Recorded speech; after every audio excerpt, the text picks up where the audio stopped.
All right. I got my screen shared. Can everybody see it? I got some slides up. All right. Sweet. Yeah, so we'll be talking about WordPress, GraphQL, and Gatsby today. I'll try to get through stuff and leave some time for questions at the end. Feel free to chat, use the chat in Zoom if you have questions as well, too. And I'll take a look at that throughout. So first off, who am I? I'm a software engineer at Gatsby. I'm also a former 10-upper. I worked there in 2018. I think, collaborated with some of you on some stuff. Denver native, been here my whole life, doing WordPress for over a decade at this point. Big fan of WordPress, love it, love open source in general. And I'm creator and maintainer of WPGraphQL, which is a plugin that brings GraphQL to WordPress. So just my family. Yeah. So what we'll go over. First off, why WordPress and GraphQL? And then we'll take a look at just installing and using the plugin, WPGraphQL plugin.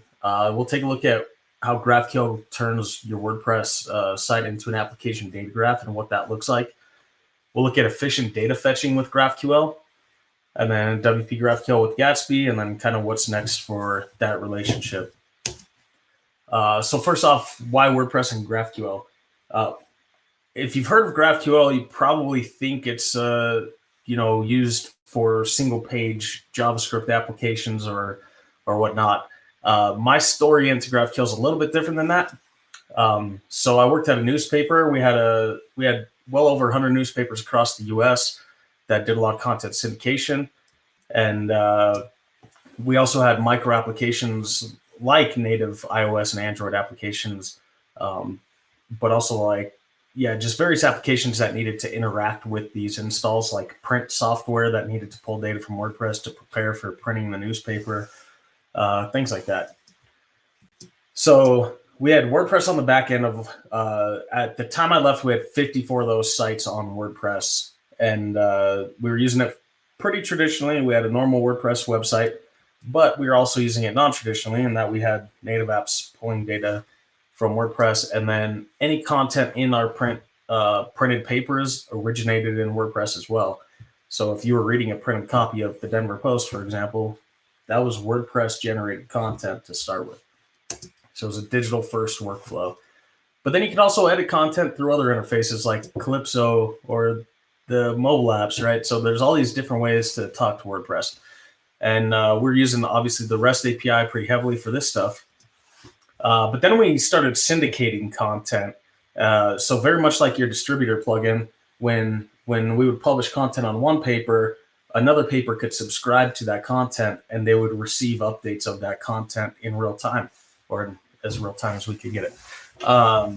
So for example, I'm in Denver. We have Denver Post, which is a pretty large paper. And then we also have Boulder Daily Camera about 45 minutes away, much smaller staff. They can't always cover the same things Denver does, but they want to have those stories published in their paper as well. So they could subscribe to, let's say, Broncos stories. And when the Broncos win the Super Bowl or whatever, or in this case, lose every game of the season, then they can get those stories published automatically without having a journalist manually edit it. As things scaled, though, and our network grew, using the REST API became frustrating for us. One of the frustrations for us was obviously the more sites we were managing, the more team we had to manage these things. And implicit requests are difficult for long-term code maintenance. What I mean by that is a REST API call is implicit. You say, I want this endpoint. You're not being explicit about what you want from that endpoint. You're just saying, I want this. I, as the consumer, have no control over what I'm getting, or oftentimes very limited in control. And that takes a toll on code maintenance over time, because 6 months from now, if I'm trying to work on a code base that somebody else wrote, okay, I know they want a list of posts, but I don't know exactly what they wanted. And if the server changed in that time and something's breaking, I don't know what their intent was and how I can go about resolving that. And then with REST, we're also constantly overfetching and underfetching at the same time. If you want, let's say, a list of posts and the author's first and last name, you have to hit the post endpoint. and then you have to follow up and get the author from the author endpoint or the user endpoint in WordPress.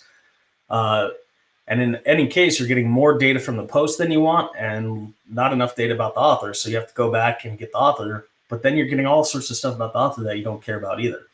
So you're downloading a lot of data, and it's on you, the consumer, to figure out the logic of how to do these follow-up requests. So in our case, we had web apps, mobile apps, print things. So all these consumers had to figure out that same logic. Lots of requests. So pretty much what I was saying there, lots of requests and round trips. It became very slow to syndicate content. Because in our case, if you think about syndicating a post, you're not just syndicating a post object. You're syndicating a post. You're syndicating the author, the terms, the images, the gallery embedded in the content, things like that. So it's lots of round trips, and it started to get really slow. So we were having some of these pain points, and at the time, let's see. Oh yeah, I don't think I might have this slide a second time. Oh yeah, never mind. Sorry. We were having these pain points with REST, and I proposed to the team, hey, there's this new technology called GraphQL. I think it might solve some of these pain points. Instead of implicit requests, we have very explicit requests. It'll make it easier for the team to navigate the code base because we can see exactly what they want. So why don't we build a GraphQL server that wraps the WordPress REST API? So I kind of prototyped something and pitched it to them, and they said, hey, this looks great. This is fun to work with. GraphQL looks amazing. But turns out our REST API is extremely slow. And so wrapping a slow REST API with GraphQL is still a slow GraphQL API. So it gave us some cool tools like graphical and things like that to work with GraphQL, but we're still having a lot of the pain points that we were having before. What I mean by a slow API, I'll do this live. So this is one of the newspapers hosted on WordPress VIP, thousands of dollars a month of resources. I want to show you live what it looks like to hit their REST API, which I worked on, and I care about performance sometimes. So as you take a nap, this is actually trying to load 100 posts from a production VIP hosted WordPress REST API. So we're at 11, 13 seconds, 14. Okay, come on.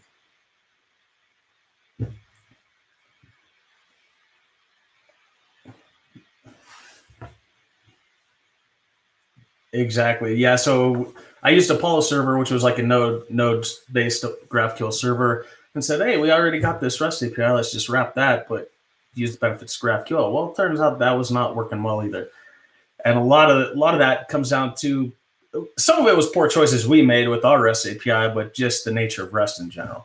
Like, it's going to run the filters on the content, for example, on 100 posts in this case, even if all you want is the ID and the title and the date. Right, so it's executing hundreds of functions you don't actually need. So in this case, we're looking at, what is this, 399 kilobytes of data, 11.87 seconds on an actual production REST API with a lot of resources behind it. Yeah, so 12 seconds to get 100 posts, not ideal. I'll show the comparison to GraphQL in a minute. So yeah, so we still have these issues: implicit requests, constant over/under fetching, this whole round trip nonsense, and now add to it poor performance. So we can wrap REST API with GraphQL, but we still have a non-performant GraphQL API. So the idea was, okay, let's just ditch the REST API and bring GraphQL directly to WordPress. So GraphQL layer could be at the same level, talking to SQL directly. And so that's where WPGraphQL was born. So WordPress looks something like this. It has a persistence layer, which is a SQL database. It has the WordPress code base, which has an authorization layer and all the business logic, like the types that you have registered, the post types and taxonomies, and the roles and capabilities and who can do what. And then it has REST and RPC API built into it. So WP-GraphQL is at the same level as those APIs. So it still respects the authorization business logic and then talks to the SQL database. So WP-GraphQL is a free open source WordPress plugin that provides an extendable GraphQL schema and API for any WordPress site. So super simple. adding the plugin. It's not on the .org repo. If you really want to know the story why it's not, I can get into that later. So it's on GitHub. You can star the repo, of course, and then tweet about how awesome GraphQL and WordPress is, and then clone it down, load the plugin, install and activate it, just like any WordPress plugin. So we have a second plugin too, WPGraphQL, which adds a GraphQL IDE to your WordPress admin. So you install both these plugins, and you get this IDE in your WordPress admin where you can explore the schema and test your queries, test your mutations. We'll look at actually using GraphQL here in a minute. So that completes this picture once you install WPGraphQL. So WordPress looks like something like this. We got posts, users, comments, pages, terms, media. And so WPGraphQL just turns it into a graph where we can pluck these things out of the graph. So this is kind of what a hello world of GraphQL queries looks like. We can say something like, hey, viewer, I want your name. And it looks basically like JSON keys without the values. And the response is JSON keys with the values, and it follows the same shape. So I ask for the viewer and the viewer's name, and I get the viewer's name. In this case, it'd be me. So visually, what WordPress as an application data graph looks something like this. At the heart, we have posts, or it could be pages or whatever, cars or houses, whatever you're using posts for. Those posts have properties like a title that might be hello world. Those posts have connections to other nodes in this graph. They might be featured images or categories, for example, and those nodes in the graph might have properties like a name. Those nodes might have relationships to other nodes as well, like categories can be related to other posts or have images connected to them as well. And it just keeps going on. So GraphQL lets us pick trees out of this application data graph. So what this looks like visually, or what this looks like in practice, is something like this.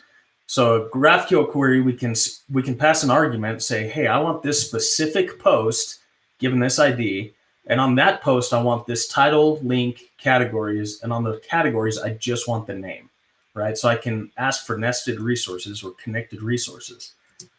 And the response might look something like this. I get the post back with hello world as the title, the link to it, and then a list of the categories with just the names. So I'm getting exactly the shape of data I want in response without having to figure out on my own how to get these connected resources. So visually, it looks like this. I asked for one specific post and the categories, and I said, stop there. I don't want anything else. That's all I want. So there's this graph of data we have access to, but we're only plucking parts of it out. So I'll go through a little bit of, so this is the GraphQL IDE. You can actually visit this on your own too. It's playground.wpgraphql.com. And it just kind of walks through some basics of the GraphQL query language. So I'll go through a little bit about this. So this is kind of like a hello world query where you can query like settings from WordPress, for example. One important thing to note out is GraphQL is a self-documenting API. So as you register types and fields to it, the schema itself is queryable. So tools can build documentation out of that. So for example, I can click into here and look through all the fields that I have access to from the root of the graph, or I can search it. Like I can search the word post and see all the ways I can interact with post in here, or page, or whatever it might be. Like I know I have books registered as a post type in this particular WordPress install, so I can search that and figure out what I need, and then I can click through this to figure out the subfields and whatnot. This is kind of like a hello world query of posts where I can query a list of posts. And then if you're not familiar with GraphQL, this edge is a node concept comes from that visual graph I showed, right? If we go back just a step to this graph, these items are referred to as nodes, and this space between a node is what is called an edge. So when you have connections, which would be like a list of things, you have edge space. A good way to think about this is if we're talking about, let's say, a social network, I'm a user and you're a user, and there's contextual data about our relationship, like the day we became friends. It's not a property of me as a user, and it's not a property of you as a user. It's a property of our relationship. So it lives on the edge between each of us. So like in WordPress, if WordPress had something like term relationship meta or something like that, that would be edge data, where you could store contextual data about two terms in their relationship. Let's see. I got some, yeah, worth noting that nodes and edges concept. Yeah, okay, cool. Yeah, so Nick points out that this edge as a node is not forced by GraphQL. It's a convention, but it's very widely adopted at this point. Comes from the relay specification for building GraphQL servers. So you won't see it everywhere. Like, for example, here, you don't see anything with edges and nodes because there's not really edge data here. But yeah, that's kind of what it stands for. So you can have this edge data. Like a real example from the newspaper was you could upload an image to the media library, and you could use that image obviously on multiple posts. But sometimes they would want to localize the caption for post A and a different caption for post B. So that caption was this edge between the post that the image is rendered on and the image itself. It's not a property of the image, and it's not a property of the post. It's a property of the post and image together. So for caching clients, like if you're going to fetch data and cache it somewhere, that edge data becomes important because you don't want to cache that data as a property of the image or a property of the post, because anywhere you see the post, it would get overridden if you cache it on the post. And same thing, if you cache it on the image, it would get overridden by the next time you query to like a conditional caption, for example. So edge data is important for that. But yeah, it's not mandatory. GraphQL makes no prescription on the shape of your data. But yeah, so you can query posts. You can query individual posts by giving an ID. You can also ask for the like database ID. This is a global ID, which is basically just a hash, a base64 encoded type and database ID meshed together. So if we decode this, like with base64 decode, you can see it's just post 1. So the reason that's important is also for caching. A lot of caching clients will cache all of the nodes regardless of type in a normalized data set. So in WordPress, you can have comment with ID 1, term with ID 1, post with ID 1, user with ID 1. So if we were just using these integer IDs, it could cause conflicts in a cache. So by giving it this hashed ID, it becomes a unique ID. You can query just like posts. You can query pages. You can query categories, and then this is a bad example because I don't have any hierarchical terms, but you can specify like the level of children you want to ask for. So you can ask for top level categories and their children and their children and their children if you want. We can query for users, things like if you're published author, you'll be public here. If you're not published, you'll be private. Even if you are a public entity, some fields might be private, like your email address. So we try to respect WordPress access control. If you're authenticated, you can query plugins. In this particular example, anybody can, just for demo's sake. But if you install WPGraphQL, only authenticated user can query for plugins and themes. And then settings are kind of a mix. This one I have this is nice. I actually had a mistake in here, so it told me exactly what was wrong, and it's even giving me like the red squigglies. Like that field doesn't actually exist, so I can't query it. But I can query things like how many posts per page does this site have by default. So things, if you're building a headless application, you might want to know some of these things so you can build it correctly. So some more advanced things about the GraphQL query language. You can pass arguments, right? So we can, in this case, I'm going to ask for a list of posts with a bunch of fields, some nested tags, and then categories. And I can pass arguments at multiple levels. So I can say how many posts I want, but I can also determine how to return the categories. Like in this case, instead of a hierarchical list of categories, it wants a flat list of categories. So I can pass arguments here and here, where normally in REST, there's no way you can do this in one request. You're going to have to do multiple requests to make this happen. Or I can say I just want one post, right? So these arguments can be whatever I want. And there you see, I can, if I just collapse the one node, I get one node, right? I can also at the root, so they're not related resources. They're two separate entries into the graph. I can ask for posts and users separately, but in one single request. So I can get a list of posts and a list of users in an individual request. So I can make one HTTP request. That's a lot faster for the WordPress server to respond because it's already loaded a lot of this into context.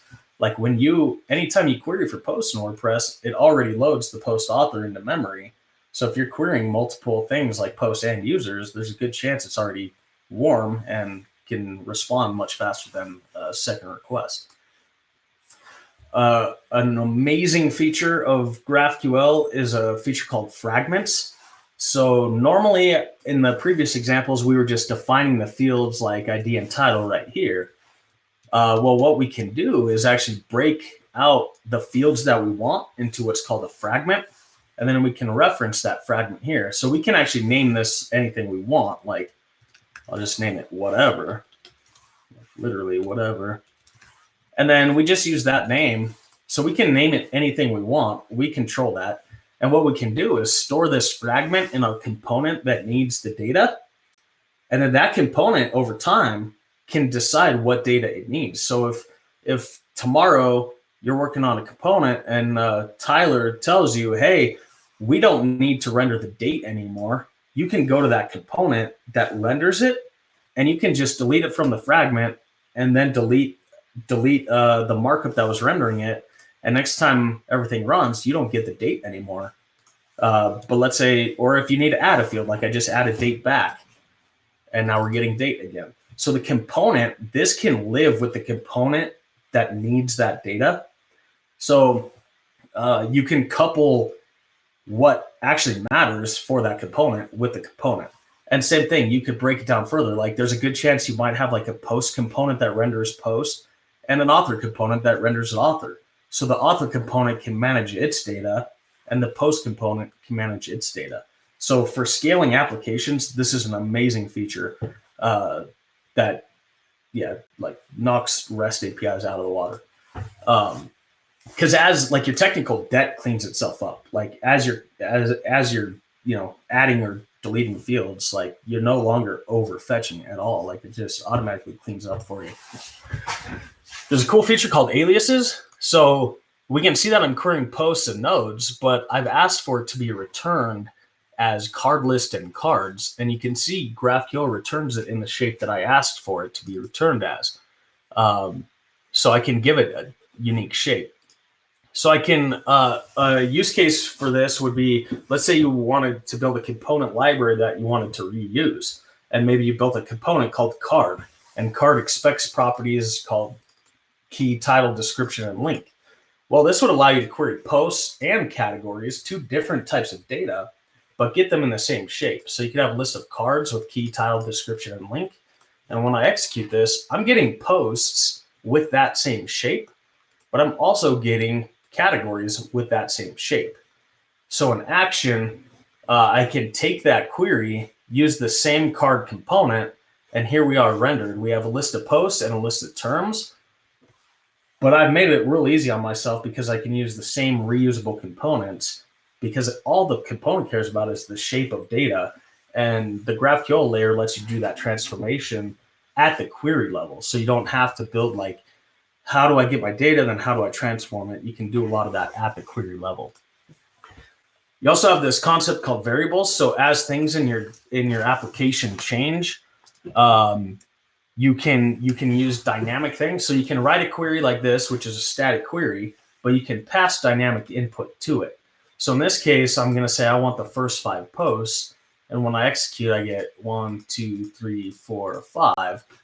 But let's say I had a button or something that changed that value, like a select, how many posts do I want? Let's say the user inputs 1, they get 1 post, right? So you could have this statically defined query that your component uses, but have dynamic input by using variables.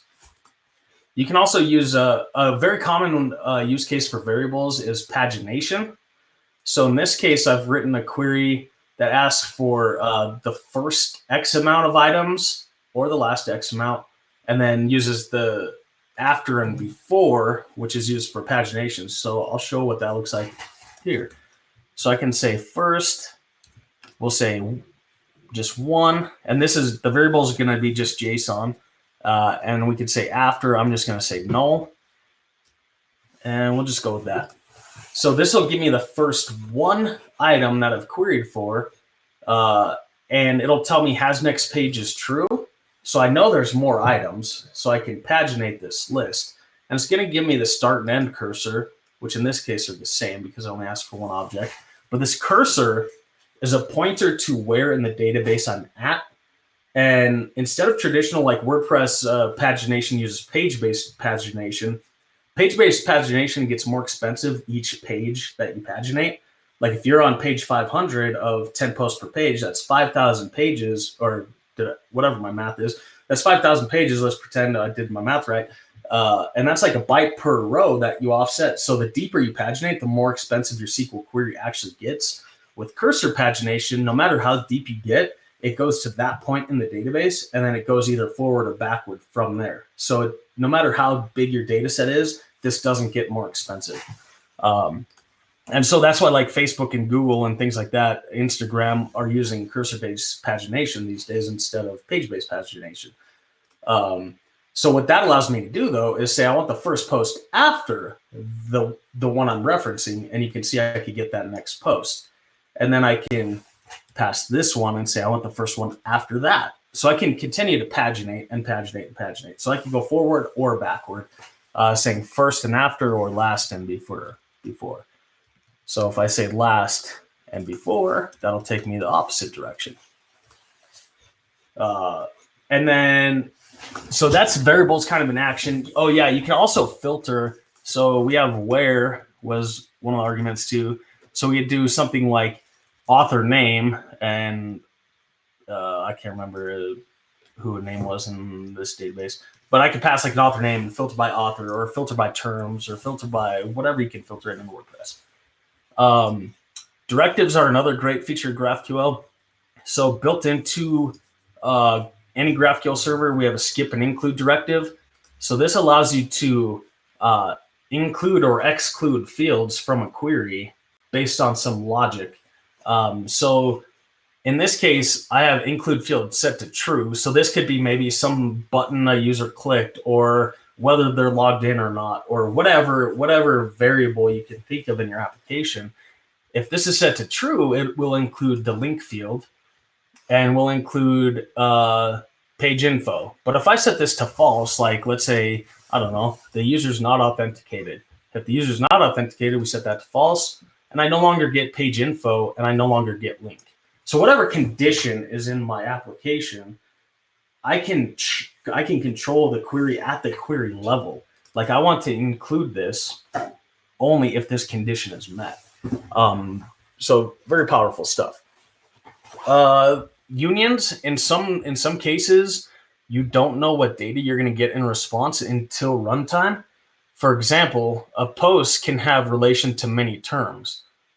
You might not know what term you're going to get until execution time. And so in this case, we can specify if the term happens to be a category, I want these 4 fields.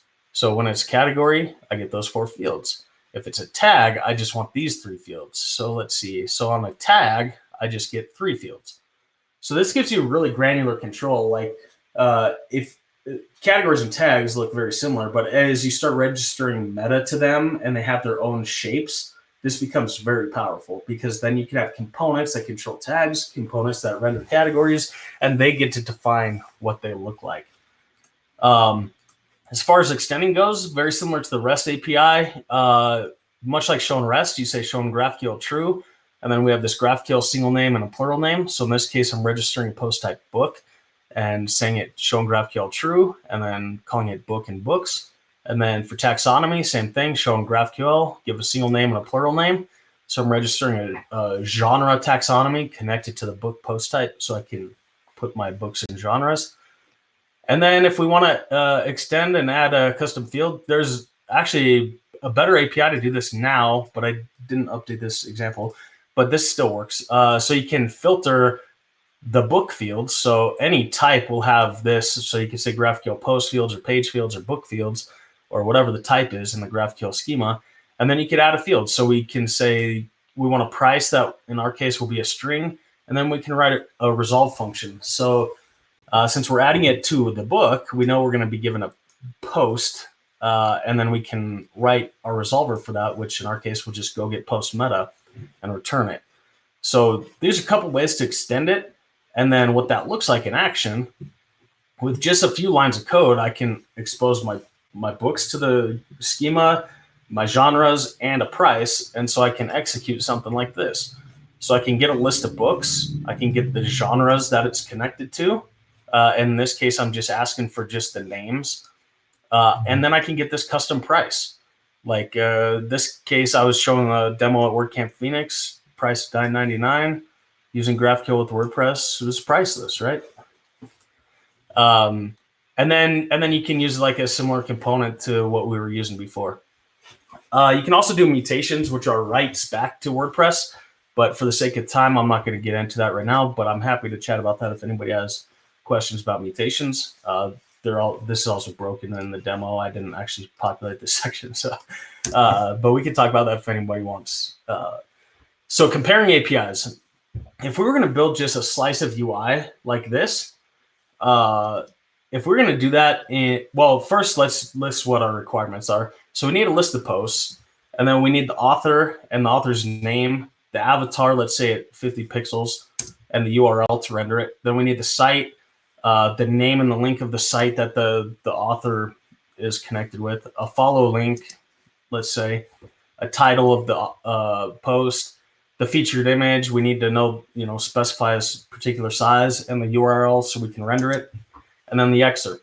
So this is kind of our requirements to build this slice of UI. If we were going to do this in PHP, we'd first have to do something like this: write a WP query, some variation of this. Then we'd iterate over the post. So for each post or while post or whatever we want to do, get the author. So for post 1, get author 1. For post 2, get author 2.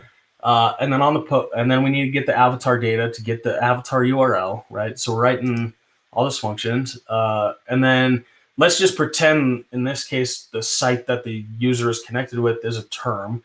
So we need to get the post terms and then pluck it from the terms, or however we're going to do this. And then the follow link, we'll just pretend you have some custom function that gets that for the author. Then we got to get the title. Then we got to get the thumbnail URL. And then we got to get the excerpt, right? So we're writing all this code in PHP to just build this small slice of UI. If we're doing this in a headless application using REST, we're going to have to hit the post endpoint, ask for 4 posts. And it gives us a little bit of data up front, right? We get the title, the excerpt, and let's pretend the follow link was a field on there as well. So we have this slice of UI already. But we need to go get the author, so we're going to have to iterate over the 4 posts and get author for post 1, author for post 2, author for post 3. And then we got to get the avatar, which I don't even think the REST API has an endpoint for. I might be mistaken. You probably have to register your own endpoint for it. And then get the avatar for each of those posts, right? And then let's say our sites, like I mentioned, were in our case a taxonomy. So we got to go back and get the taxonomy term for each site based on post 1, 2, 3, and 4. And then we got to get the featured image.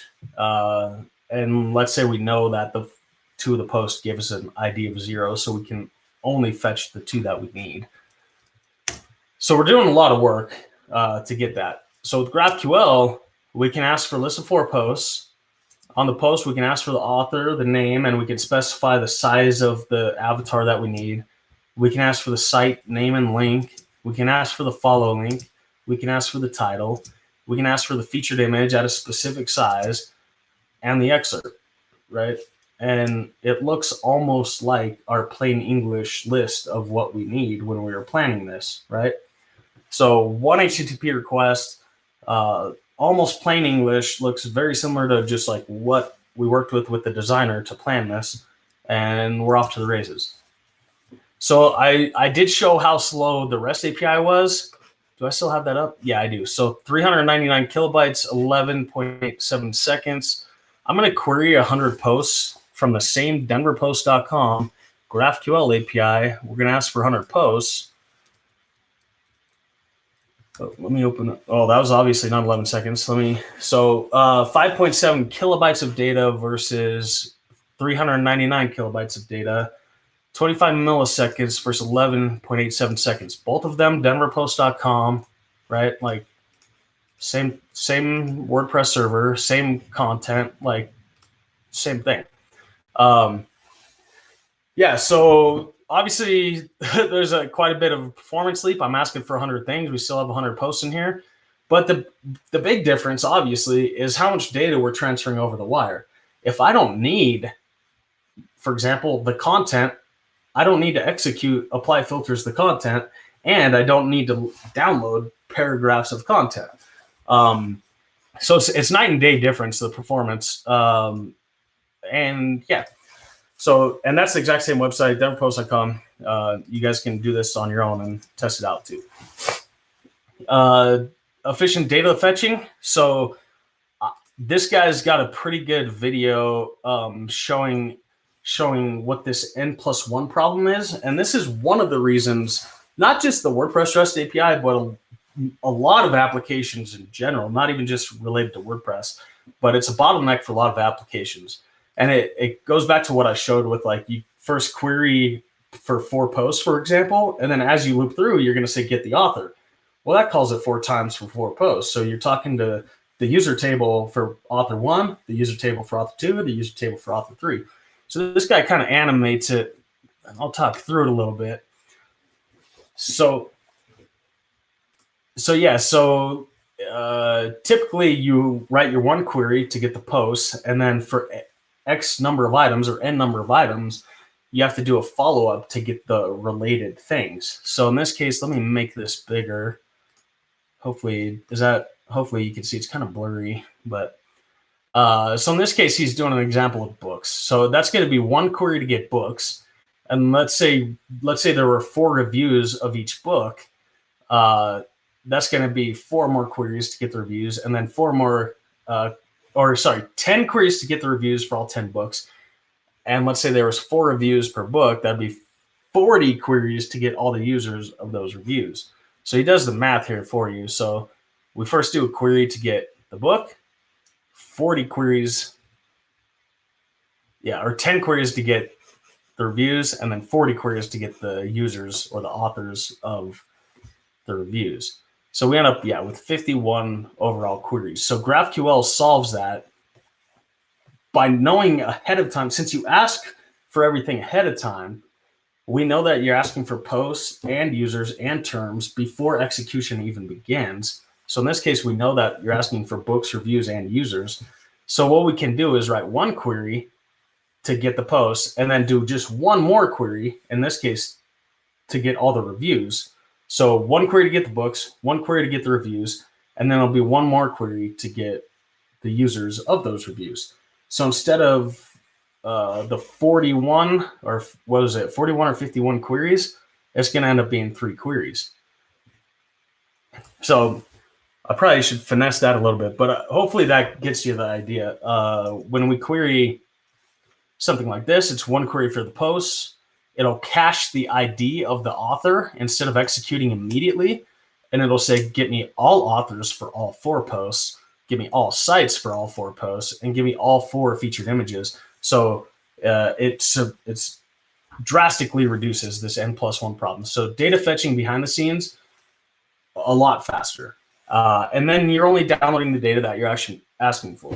So that's kind of a good overview of WPGraphQL. So the roadmap, WPGraphQL is still pre 1.0 for various reasons. We're still making breaking changes. And so the roadmap for 1.0, we have a project in GitHub that you can follow and contribute to, but we've got a lot of features in there that we're planning to do before 1.0. So we have a lot of breaking changes we want to make before 1.0. And then some of these features that are important are nesting one-to-one connections. So I talked about that edge data. Right now, one-to-one connections in WP GraphQL don't have edge data. So you query like the post and then the featured image directly, and there's no edge data between them. So that'll be changing here soon. We're adding better revision and preview support. So one current issue is that revisions, much like how WordPress treats revisions as a different post type, WPGraphQL treats them as a different type in the schema as well. But practically, that's not actually what they should be. Like a revision to a post should still be a post, right? A revision to your house, if you paint your house, it's still your house, right? So in a GraphQL schema, if you revise a post, it should still be a post. If you revise a page, it should still be a page. So I'm revamping some the way WP GraphQL handles revisions so that you can build really rich UIs around this. Like imagine having like a slider where you can slide between your current state of your post and how it looked like over time. If the shape of the post over time is the same schema, you can do really cool stuff with UI like that. We're doing a lot of work on interface implementation. I didn't really touch on interfaces much in my demo, but it's a really neat feature similar to unions. But so we're doing a lot of work on that. That is going to lead to some breaking changes. And then we also, at the moment, we have entry points for individual types like posts, pages, tags, categories. But it's difficult at the moment to get lists of mixed types. Like, can I get a list of posts, pages, and whatever else? So we're doing some work on that. And then back in February, we had a security audit. Credit Karma uses the plugin in production. They paid for a security audit. And so a lot of issues were resolved back then. But when we get close to 1.0 release, Gatsby is going to pay for another audit for us. And so when we release, we know everybody using it can be super confident that they're in good hands. So that's kind of the roadmap for WP GraphQL. So this brings us to Gatsby. We didn't talk that much about Gatsby. So Gatsby is a React-based framework for building static sites. Currently, the kind of go-to for using WordPress with Gatsby is Gatsby Source WordPress. And that is also Gatsby's GraphQL layer wrapping the WordPress REST API. I've already talked about why that can be painful. And Gatsby's ran into a lot of those pain points also, which is a large reason why I work at Gatsby. So we have an issue here linked in the slides for kind of where the next version of WordPress and Gatsby is going. So our goal at Gatsby, we want to enable you to do the same things you do with WordPress today, but better. So what I mean by that is we want to give you some features that you're used to. So first step, we're going to deprecate Gatsby source WordPress. So the REST API source, we're not going to support long-term. So just keep that in mind. I don't know the official status of it. It'll probably still be alive and we might do minor support on it, but we're not going to push forward with it strong. But some of the features that you can do in WordPress today that you can't really do in headless WordPress, but we want to make it easy for you to do. We want to bring some conventions around like template hierarchy that you're used to in WordPress. It might not look identical, but we want to have these conventions to make it easy for you to go from WordPress development to Gatsby development. Things like routing. And what I mean by that is when you publish a post, that post exists on an archive page of the post. It exists on a single URL for the post. And it exists in search for the post, for example. So we want to provide that routing kind of out of the box. If you register a new post type and a new post in that post type, Gatsby wants to give you these like out of the box, like here, this post lives here, here, and here now, just like you're used to in WordPress. We want to support native WordPress search so that your Gatsby site can actually, if you enable it, can actually talk back to your WordPress server to do search. You can obviously do things like use ElasticPress or Algolia or whatever you want, but we want to support out of the box some of this functionality. And then, like I mentioned, preview. I'm already working on some stuff on the WP GraphQL side to support that. We'll have stuff on the client side to support it as well. We're going to provide really efficient caching so that one of the pain points of headless WordPress, especially Gatsby, is that it needs to rebuild your site when content changes. So what we're doing is basically tracking on both sides of the equation, on the WordPress side and the Gatsby side, when events are triggered to change data. So then when Gatsby talks to WordPress, it will be able to just ask for the minimum data necessary to build the site from what it used to be to what it is now. So instead of fetching your entire site again, it'll be able to fetch just change sets. Gatsby will cache on some on their end, and WordPress will have a WP Gatsby plugin that does some of it on the WordPress side as well. And then live updates. So this would be instant rebuild. So you publish content in WordPress, and your actual production site would be updated basically in real time. That has an asterisk because that'll require Gatsby Cloud or some variation of it if you don't want to pay us for Gatsby Cloud. Gatsby Cloud, we did just you can actually go sign up for the free tier right now, GatsbyJS.com. So you can actually start playing with it today.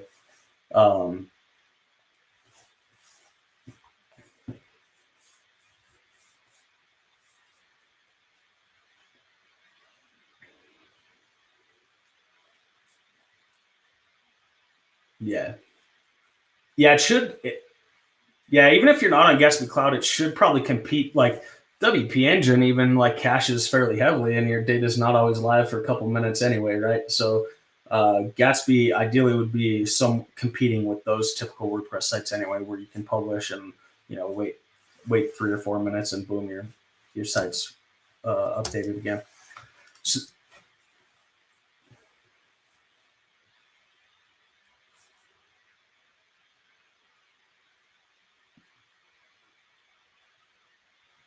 yeah, and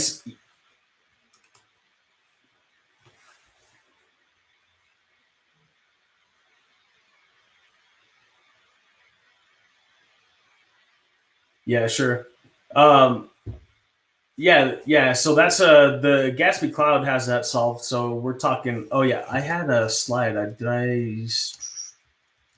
guess I didn't include it. Let me pull up another slide. Oh yeah, go ahead.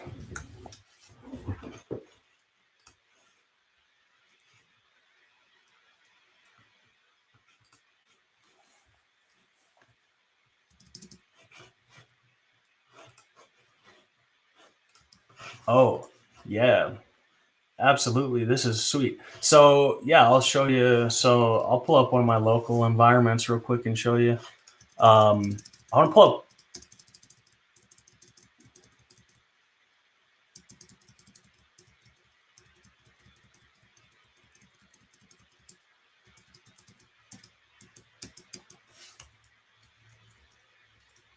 Yeah, which I don't.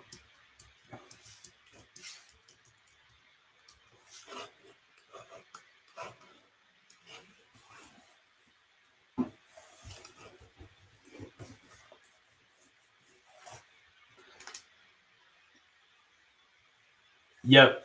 Yeah. Yeah, that's a great question. Before I forget this, I wanted to show this is Tyler working in WordPress with the upcoming version of Gatsby Source WordPress. So I just want to show you what the experience looks like. So like he's doing some quick edit and then got Gatsby over on the right side. So you can see as he's making changes, stuff is reacting pretty well. So he's changing dates, reordering stuff, trashing a post, goes and restores it from the trash. So this, if you're on Gatsby Cloud, that would basically be your experience. If you're not on Gatsby Cloud, you'd probably just send a webhook to something like Netlify, and it would take a minute, but it would still be not extremely slow. But this, if you're on Gatsby Cloud, this would be your experience when you click publish, basically.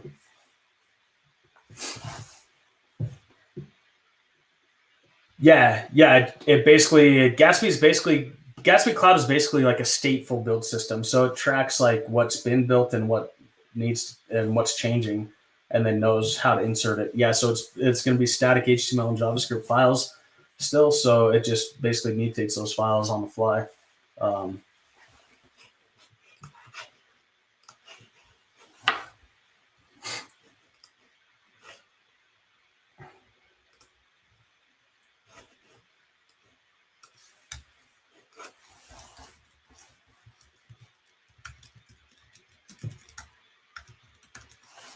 yeah,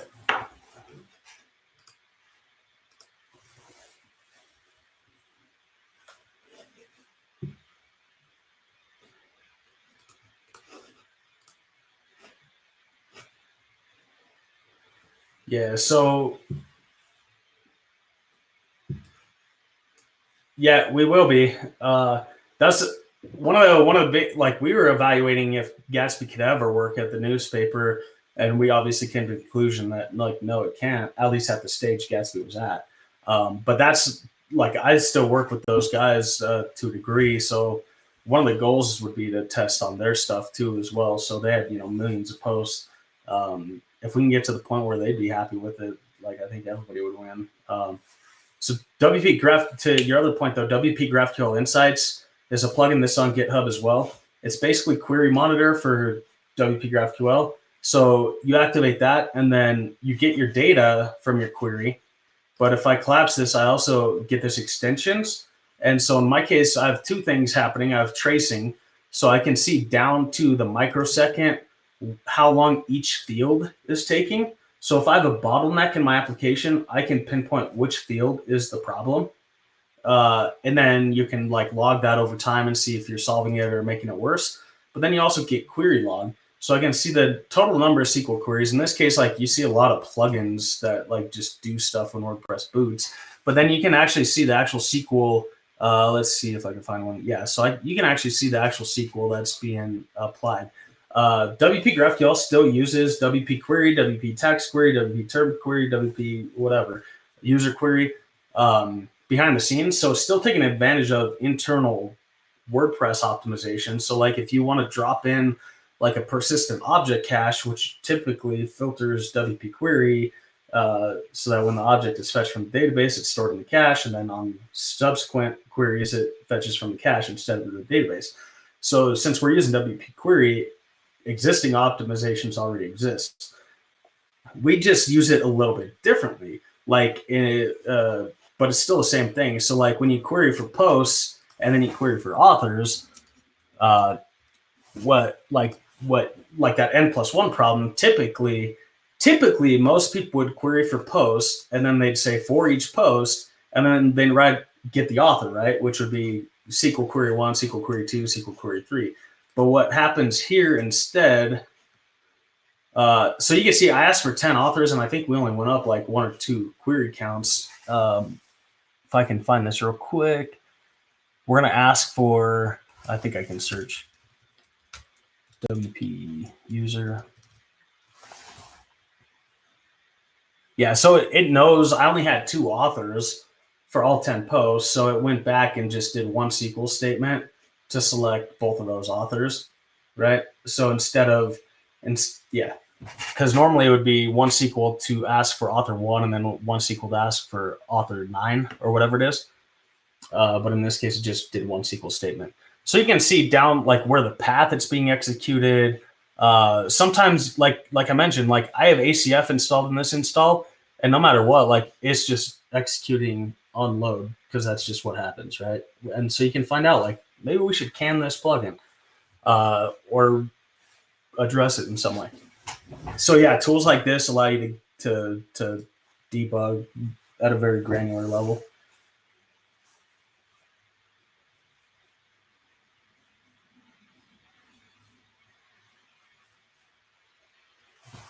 Yeah, sure. So what he's talking about is, like, we can do something like tags, nodes, ID, title, or what name, and then, like, posts of that tag, right? And then nodes, ID, name, whatever. And then you could ask for the tags of that post, right?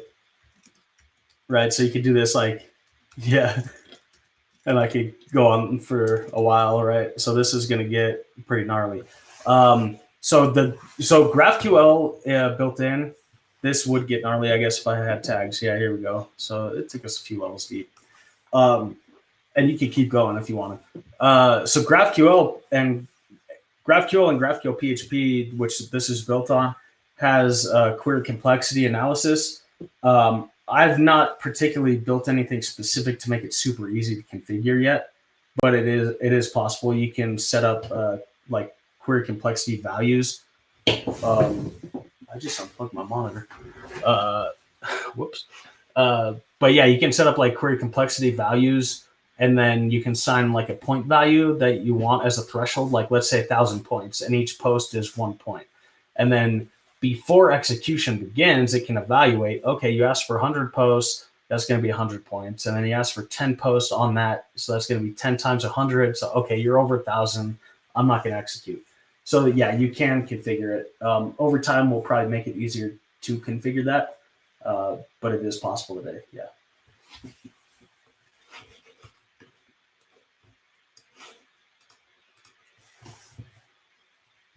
Yeah.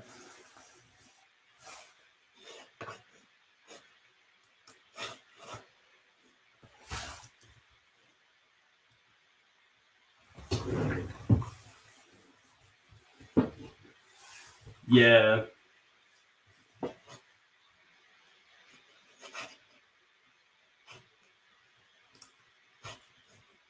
Yeah, I'm not a big fan of that because there are legitimate cases where you might need to query deep data. But it's a fast way to get around it. What Facebook and Instagram actually do, I I accidentally unplugged my monitor, so I can't see anything anymore. So I stopped sharing. But what like Facebook and Instagram actually do now is they just have whitelisted queries and they assign each one an ID. And then so basically they say we know this query is safe and this one is safe and this one is safe. So these are the only queries we're going to allow. And then they assign them an ID, and then you can just pass that ID to a URL like yoursite.com/GraphQL ID equals 123, and it will just execute that query. So it almost turns GraphQL back into a REST API. And then you get benefits of because then you can do GET requests with it. So you get the edge caching, like the browser caching, out of the box for that too. But then you can whitelist queries and just say like, we know this is safe. We know this is safe. If somebody tries to execute a query that we haven't marked as a safe query, we just won't execute. So that's a very common pattern too.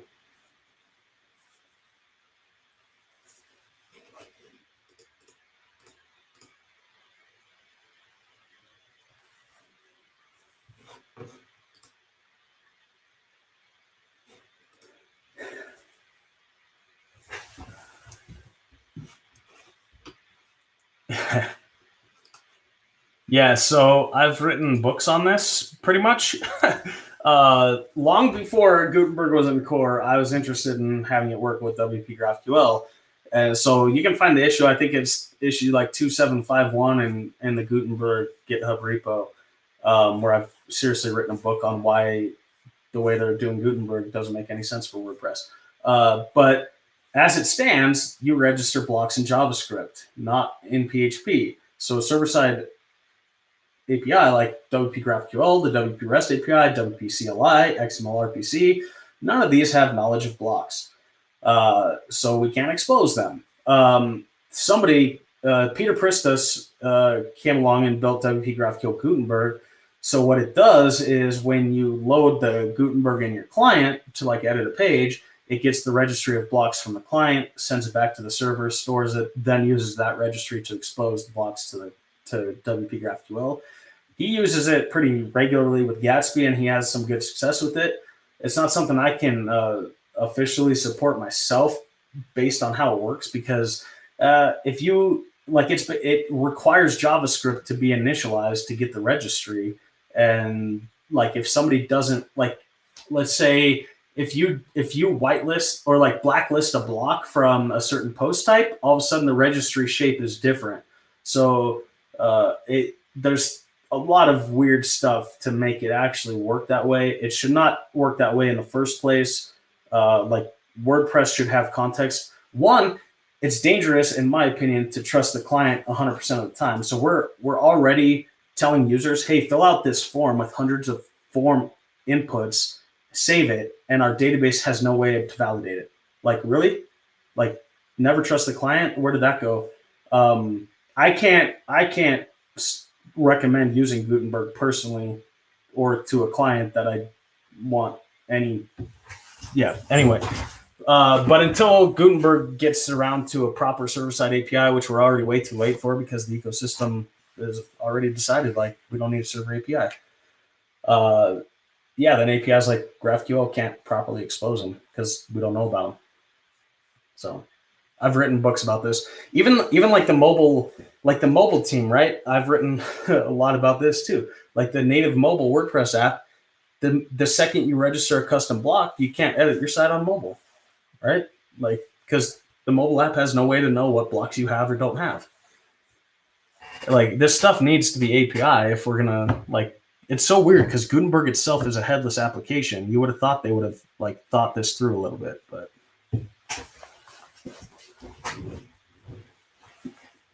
I think not validating data on the server is a reason alone to avoid Gutenberg, though, regardless of WPGraphQL support.